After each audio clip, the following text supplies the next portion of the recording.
తిరుపతిలో ఇలా స్టాంపేడ్ అయి ఇలా తొక్కిసలాటై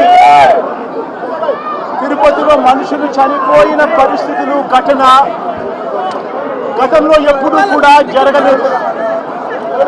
గతంలో ఎప్పుడూ కూడా మనం చూడలేదు.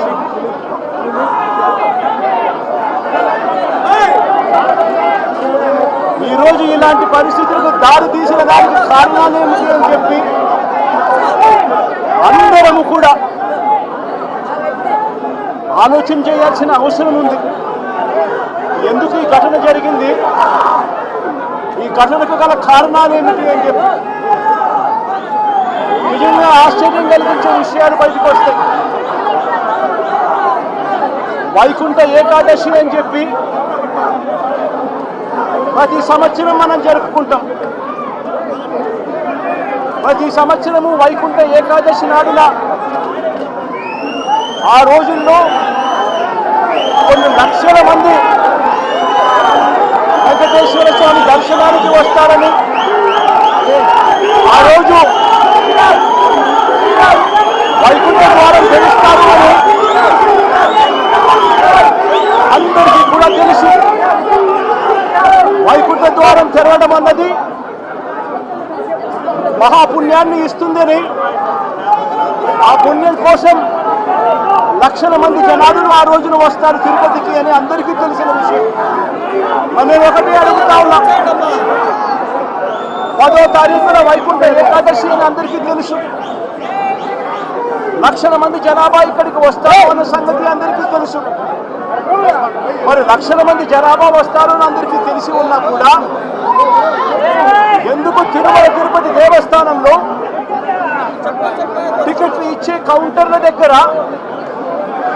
ఎందుకు మీరు సెక్యూరిటీ అరేంజ్మెంట్స్, ప్రోటోకాల్స్ పాటించలేదు అని అడుగుతా ఉన్నాం. కారణం ఏమిటి అంటే ఇక్కడ ఉన్న టీటీడీ అధికారుల దగ్గర నుంచి, టీటీడీ చైర్మన్ దగ్గర నుంచి, ఎస్పీ దగ్గర నుంచి కలెక్టర్ దగ్గర వరకు అందరూ కూడా దీంట్లో భాగస్వాములే. చంద్రబాబు నాయుడు గారికి తెలుసు 10వ తారీఖున వైకుంఠ ఏకాదశి అని చెప్పి ఆయన ప్రోగ్రాం కుప్పంలో పెట్టుకుంటాడు. 6వ తారీఖు, 7వ తారీఖు, 8వ తారీఖు పొద్దున 8వ తారీఖు దాకా తాను ఇక్కడే ఉంటాడు. తాను కుప్పంలో ఉన్నాడు అని చెప్పి మొత్తం పోలీస్ డిపార్ట్మెంటు, ఈ జిల్లానే కాకుండా పోలీసులు అందరూ కూడా చంద్రబాబు నాయుడు గారిని ప్రసన్నం చేసుకునే దానికోసం కొనుక్కుపోతారు. 6వ తారీఖు, 7వ తారీఖు, 8వ తారీఖు మధ్యాహ్నం దాకా చంద్రబాబు నాయుడు గారు ఇక్కడే ఉంటారు. చంద్రబాబు నాయుడు గారు మధ్యాహ్నం 8వ తారీఖు మధ్యాహ్నం కానీ ఇక్కడి నుంచి బయలుదేరిపోతారు. 8వ తారీఖు రాత్రి 8:30 గంటలకు టికెట్లు ఇచ్చే కార్యక్రమం జరిగేటప్పుడు ఈ ఘటన జరుగుతుంది. నిజంగా పోలీసులందరూ కూడా చేయాల్సింది ఏమిటి? ఇన్ని లక్షల మంది వస్తారు అని తెలిసినప్పుడు, చంద్రబాబు నాయుడు గారి పర్యటన కూడా అటువైపున ఉంది, కుప్పంలో ఉంది అని తెలిసినప్పుడు ప్రత్యామ్నాయ అరేంజ్మెంట్స్ చేసుకోవాల్సిన అవసరం ఉందా లేదా? కానీ ఎలాంటి ప్రత్యామ్నాయ అరేంజ్మెంట్స్ చేసుకోలేదు. అందరూ కూడా చంద్రబాబు నాయుడు గారి పర్యటనలో నిమగ్నమయ్యారు. 8వ తారీఖు మధ్యాహ్నం దాకా తాను ఇక్కడే ఉంటాడు. 8వ తారీఖు రాత్రి 8:30కు ఘటనలు జరిగాయి. ఎందుకు ఈ ఘటనలు జరిగాయి అనంటే ప్రోటోకాల్ ఎక్కడా కూడా లేదు. అందరినీ కూడా నేను ఇక్కడికి వెళ్ళి అడిగితే పద్మావతి పార్క్లో ఒక సెంటర్, పద్మావతి పార్క్ ఎదురుగా ఒక సెంటర్, ఏం సెంటర్ కాదు బైరాగిపట్నం కౌంటర్, బైరాగిపట్టడి కౌంటర్కి ఎదురుగా పార్కులో పొద్దున 9 గంటల నుంచి మనుషులను అక్కడే క్యాంప్ చేయించారు. మనుషులందరినీ కూడా అక్కడే పార్క్ చేయించారు. 8:30కు రాత్రి పార్క్ గేట్లు తెరిచారు. కౌంటర్ లైన్లో నిలబడండి అని చెప్పి గేట్లు తెరిచారు. వెంటనే అందరూ పరిగెత్తుకుంటూ పోవడం తోపిసలాట జరిగింది. చీకటిలో ఆ పార్కులో పెట్టిన వాళ్ళకి ఏదైనా ఇచ్చారా? కొన్ని మిగిలిన కౌంటర్లలో పెట్టిన వాళ్ళకి ఏమైనా ఇచ్చారా? వాళ్ళను ఎందుకు మొట్టమొదటి గంట నుంచి వాళ్ళు అక్కడికి చేరుకునేప్పటి నుంచి వాళ్ళ లైన్లలో ఎందుకు పెట్టలేదు? ఎందుకు అక్కడ సఫిషియెంట్ పోలీస్ ఫోర్స్ ఇవ్వలేదు? అక్కడ ఉన్న వాళ్ళ లైన్లో మొదటి నుంచి పెట్టడం మొదలుపెట్టి ఉంటే అన్ని సెంటర్లలో కూడా పెట్టి ఉంటే ఈ ఘటన జరిగి ఉండేది కాదు. ఎక్కడా కూడా అలా చేయాల. అందరినీ కూడా వీళ్ళందరూ ఆయా సెంటర్లలో లైన్లలో పెట్టేదానికి ఎవరు కూడా పోలీసులు లేకపోవడము, పోలీసులు రోప్ పార్టీస్ లేకపోవడము, పోలీసులు లేకపోవడము, ఎవరు కూడా లైన్లలో నిలబెట్టలేదు. అందరినీ కూడా ఒక గ్రూప్గా ఫామ్ చేసి ఒక చోట కౌంటర్కి ఎదురుందనో కౌంటర్కి పక్కన అందరినీ పెట్టి ఆ తర్వాత అందరినీ కూడా టయానికి ఇడిచిపెట్టే కార్యక్రమం చేస్తారు. దీనివల్ల ఈ ఘటనలు జరిగాయి. ఇదే పోలీసులు, ఇదే చంద్రబాబు నాయుడు గారు ఎంత దిక్కుబాలిన అబద్ధాలు ఆడుతూ ఉన్నారు అనంటే ఇదేదో ఒకే ఒక చోట జరిగింది, అది కూడా తప్పే.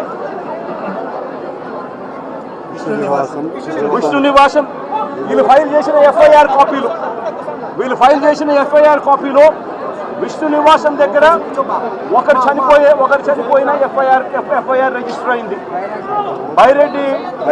బైరాగి పట్టడిలో 5 మంది చనిపోయినట్టు మరో ఎఫ్ఐఆర్ రిజిస్టర్ అయింది. ఇక్కడ పోయి చూస్తే వచ్చిన వాళ్ళు రకరకాల అన్ని ప్రాంతాల నుంచి రకరకాల కౌంటర్లు ఎక్కడెక్కడ ఉన్న అన్ని కౌంటర్ల నుంచి వచ్చిన మనుషులు, కొక్కిసలాటలో ఉన్న మనుషులు ఇక్కడ కనిపిస్తారు. కారణం ఏమిటి?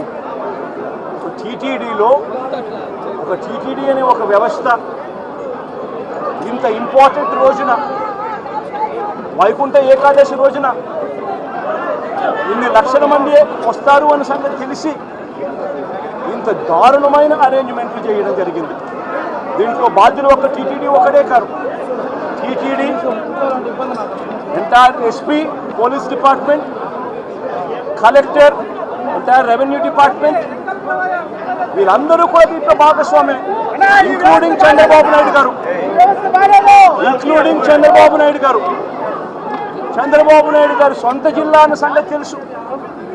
చంద్రబాబు నాయుడు గారి ప్రతి సంవత్సరం ఈ వైకుంఠ ఏకాదశి నాడున ఎన్ని లక్షల మంది జనాభా వస్తారన్న సంగతి తనకు తెలిసి ఉన్నా కూడా తన ప్రోగ్రాం 6వ తారీఖు, 7వ తారీఖు, 8వ తారీఖు తన ప్రోగ్రాం పెట్టుకుని ప్రత్యామ్నాయ అరేంజ్మెంట్ తాను చేయకుండా పోలీసులు మొత్తం తన అరేంజ్మెంట్ల కోసం తను పిలిపించుకొని ఇక్కడ గాలికి వదిలేసిన పరిస్థితుల మధ్య ఈ ఘటన చోటు చేసుకోవడం జరిగింది. ఈ ఘటనలో ఇప్పటికే 6 మంది చనిపోవడం జరిగింది. హాస్పిటల్లో ఉన్న వాళ్ళను అందరినీ కూడా పరామర్శిస్తే దేవుని దయ వల్ల ఇప్పుడు హాస్పిటల్లో ఉన్న వాళ్ళు అయితే మాత్రం మరి సీరియస్గా చనిపోయేంత పరిస్థితిలో ఉన్న వాళ్ళు ఎవరూ లేరు అన్నది తెలుసుకోవడం సంతోషం. కానీ తీరా చూస్తే దాదాపుగా రుయా హాస్పిటల్, ఈ హాస్పిటల్ అన్ని చోట్ల కలుపుకుంటే దాదాపుగా కనీసం అంటే ఉజ్జాయింపుగా నెంబర్లు చెప్తా ఉన్నారు. ఇక్కడైతే 35 మంది చెప్తా ఉన్నారు. రుయా హాస్పిటల్లో ఎంతమంది ఉన్నారు అన్న సంగతి నాకు ఇంకా పూర్తిగా నెంబర్లు చెప్పలేదు. అక్కడి నుంచి ఇక్కడికి పంపించినారు అని చెప్పి నెంబర్లు చెప్తా ఉన్నారు. ఇక్కడ 2 చనిపోయినారు, రుయా హాస్పిటల్లో 4 చనిపోయినారు అన్న ఇన్ఫర్మేషన్ ఉంది. దాదాపుగా ఉజ్జాయింపుగా 50-60 మంది తొక్కిసలాటలో గాయాలై ఉన్న పరిస్థితుల మధ్య పేషెంట్ కనిపిస్తూ ఉన్నారు. 6 మంది చనిపోయిన పరిస్థితుల మధ్య మొట్టమొదటిసారిగా తిరుపతిలో ఇలాంటి ఘటన చోటు చేసుకుంది. ఇంతటి దారుణమైన పరిస్థితుల్లో వీళ్ళు వ్యవస్థను నడిపే కార్యక్రమం చేస్తూ ఉన్నారు. ఇక్కడ ఉన్న డిపార్ట్మెంటు, ఇక్కడ ఉన్న పోలీసులకు, ఇక్కడ ఉన్న టీటీడీ సంబంధించిన పెద్దలు వీళ్ళెవరికి కూడా అసలు టీటీడీ అన్నది ఎందుకుంది, టీటీడీ అన్న దాని విశిష్టత ఏమిటి, ఇక్కడ ఉన్న పోలీస్ డిపార్ట్మెంట్ కానీ, ఇక్కడ ఉన్న కలెక్టర్లు కానీ, ఎస్పీలు కానీ వీళ్ళు టీటీడీకి సంబంధించిన ఇటువంటి ఇంపార్టెంట్ రోజుల్లో ఎటువంటి జాగ్రత్తలు తీసుకోవాలి అని చెప్పి వీళ్ళందరికీ కూడా దశాబ్దాలుగా ప్రోటోకాల్ ఉన్నా కూడా వీళ్ళెవరూ కూడా పట్టించుకునే పరిస్థితులు లేరు. టీటీడీ చైర్మన్ దగ్గర నుంచి పోలీసు వ్యవస్థ దాకా కూడా ఎవరు కూడా తిరుమలలో ఇన్ని లక్షల మంది వస్తా ఉన్న నేపథ్యంలో వాళ్ళకి ఏ రకమైన సెక్యూరిటీ కల్పించాలి, వారికి ఏ రకమైన వసతులు కల్పించాలి అన్న ఆలోచన ఎవ్వరికీ లేదు.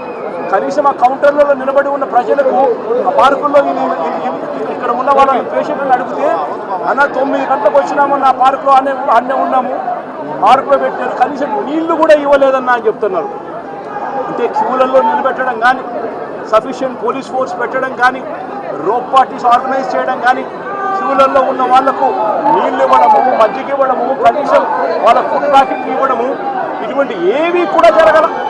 కనీసం వీళ్ళు మనుషులుగా ఉన్నారు అని పట్టించుకున్న పరిస్థితి కూడా ఎక్కడా లేదు. గాలికి వదిలేశారు నిర్లక్ష్యంగా.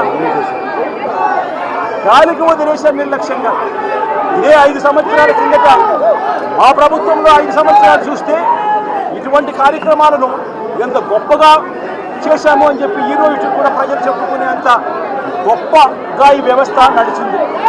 అలాంటిది ఈరోజు చూస్తే కనీసం నీళ్ళు ఇచ్చేవాళ్ళు లేరు, క్యూలలో నిలబెట్టేవాళ్ళు లేరు, పోలీసులు కనీసం రోప్ పార్టీలు అక్కడ ఉండి జాగ్రత్తగా క్యూలలో పర్యవేక్షించే వాళ్ళు లేరు, కనీసం క్యూలలో ఉన్న వాళ్ళకు తిండి నీళ్లు ఇచ్చే పరిస్థితి కూడా లేని పరిస్థితిలో ఈ వ్యవస్థ నడుస్తూ ఉంది. ఇంత దారుణంగా నిజంగా వ్యవస్థ ఉంది. ఇదే పెద్ద మనిషి చంద్రబాబు నాయుడు గారిని నేను గట్టిగా డిమాండ్ చేస్తా ఉన్నా. ఇది ప్రభుత్వం చేసిన తప్పు, ప్రభుత్వం తప్పిదం వల్ల ఈ ఇన్సిడెంట్ జరిగింది. ప్రభుత్వం పూర్తిగా బాధ్యత తీసుకోవాలి. చనిపోయిన వాళ్ళకు కనీసం ప్రతి ఒక్కరికి కూడా గవర్నమెంటే బాధ్యత తీసుకొని ప్రతి ఒక్కరికి కూడా కనీసం అంటే ప్రతి ఒక్కరికి 50 లక్షల రూపాయలు కనీసం ఎక్స్గ్రేషియా ఇవ్వాల్సిన అవసరం ఉంది. అదేవిధంగా ఇక్కడ పేషెంట్లుగా ఉన్న వాళ్ళందరికీ కూడా ప్రభుత్వం తప్పిదం వల్ల వీళ్ళంతా కూడా పేషెంట్లు అయ్యారు కాబట్టి వాళ్ళందరికీ కూడా ప్రభుత్వం తప్పిదంగా ఒప్పుకుంటూ వాళ్ళందరికీ కూడా ఉచితంగా వైద్యం ఇప్పించడమే కాకుండా ఇంటికి పంపించేటప్పుడు వాళ్ళందరికీ కనీసం 5 లక్షల రూపాయలు డబ్బులు ఇచ్చి ప్రతి ఒక్కరిని కూడా పంపించాల్సిన బాధ్యత కూడా ప్రభుత్వం మీద ప్రభుత్వానికి డిమాండ్ చేస్తూ ఉన్నాం. అదేవిధంగా బాధ్యత తీసుకోవాల్సిన ప్రభుత్వం బాధ్యత తీసుకోవాలని కూడా గట్టిగా డిమాండ్ చేస్తూ ఉన్నాం. దీంట్లో బాధ్యులు చంద్రబాబు నాయుడు గారు, టీటీడీ చైర్మన్ గారు, TTD EO, TTD additional EO. ఎందుకంటే వీళ్ళే ఎంతమందిని ప్రవేశింపజేయాలి అని చెప్పి వీళ్ళు ఆదేశాలు ఇస్తారు కాబట్టి వీళ్ళు కూడా బాధ్యులు. అదేవిధంగా ఎస్పీ, కలెక్టరు వీళ్ళు కూడా ఈక్వలీ రెస్పాన్సిబుల్ పీపుల్. మొత్తం పోలీస్ డిపార్ట్మెంట్ను లేకుండా చేసి పోలీస్ డిపార్ట్మెంట్ పలసగా అక్కడ పెట్టి ఈ చావులకు కారణమైన వీళ్ళందరి మీద కూడా యాక్షన్ తీసుకోవాల్సిన అవసరం ఉంది. Endowment minister, home minister, chief minister, TTD chairman, EO, additional EO, SP, collector అందరూ కూడా దీంట్లో బాధ్యత తీసుకోవాల్సిన అవసరం ఎంతైనా ఉంది. వీళ్ళు పెట్టిన ఎఫ్ఐఆర్లలో వీళ్ళు పెట్టిన ఎంత అన్యాయంగా వీళ్ళు కేసులు పెడతా ఉన్నారనంటే వీళ్ళు పెట్టిన ఎఫ్ఐఆర్లు చూస్తే ఇదే ఘటనకు సంబంధించి వీళ్ళు బుక్ చేసిన సెక్షన్స్ 194 బిఎన్ఎస్ సెక్షన్ కింద వీళ్ళు పెడతారు. అంటే దమ్మి జరిగి ఇద్దరు కొట్టుకుంటే పెట్టే సెక్షన్లు, అక్కడ దమ్మి జరిగి ఇద్దరు కొట్టుకుంటే జరిగిన ఇన్సిడెంట్ ఇది. ప్రభుత్వం నిర్లక్ష్యం వల్ల జరిగిన ఇన్సిడెంట్. అంటే దానికి 105 బిఎన్ఎస్ పెట్టాల్సింది పోయి కావాలని కేసును నీరుగార్చేందుకు ఒక చిన్న కేసు కింద దీన్ని తీసి పక్కన పడేసేందుకు వీళ్ళు ఇంత దారుణంగా ఎఫ్ఐఆర్ బుక్ చేస్తూ ఉన్నారనంటే వీళ్ళకి కనీసం మానవత్వం లేదు, కనీసం చిత్తశుద్ధి లేదు, వీళ్ళు ఏదైనా బాగా చెయ్యాలి అన్న ఆలోచన అంతకన్నా కూడా లేదు. తిరుపతి దేవస్థానానికి సంబంధించిన పరువును, ప్రతిష్టను పెంచే పరిస్థితి నుంచి దిగజార్చే పరిస్థితి ఎప్పుడు వచ్చింది అని అంటే అది చంద్రబాబు నాయుడు గారు ముఖ్యమంత్రి అయిన తర్వాతనే మొట్టమొదటిసారిగా ఈ అడుగులు జరుగుతూ ఉన్నాయి. అది తప్పుడు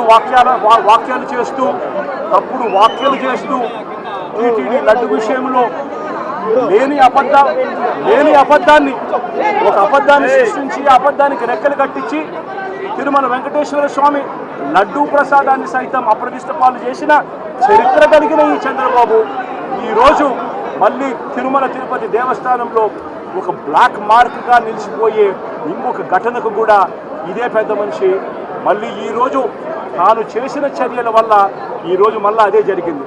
ఇంతవరకు ఇన్ని సంవత్సరాలుగా, ఇన్ని దశాబ్దాలుగా తిరుపతికి ఒక ప్రత్యేకత ఉన్నది.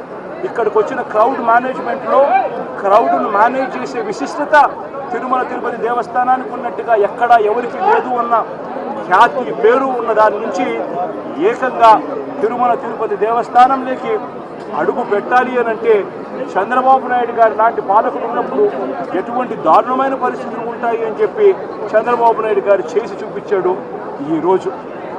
సార్, మీరు ఏదైతే బాధ్యత సార్ అంటున్నారో, ఇప్పుడు ఈవో కావచ్చు, అడిషనల్ ఈవో కావచ్చు, చైర్మన్ కావచ్చు, వీళ్ళు ఎవరిపైన కూడా చర్యలు చేపట్టట్లేదు. కేవలం ఎస్పీని మాత్రమే ట్రాన్స్ఫర్ చేస్తూ ఆదేశాలు జారీ చేస్తారు. నేషనల్ మీడియాకు ఇంగ్లీష్ నాలుగు మాటలు ఇంగ్లీష్లో కూడా చెప్తాను, ఎందుకంటే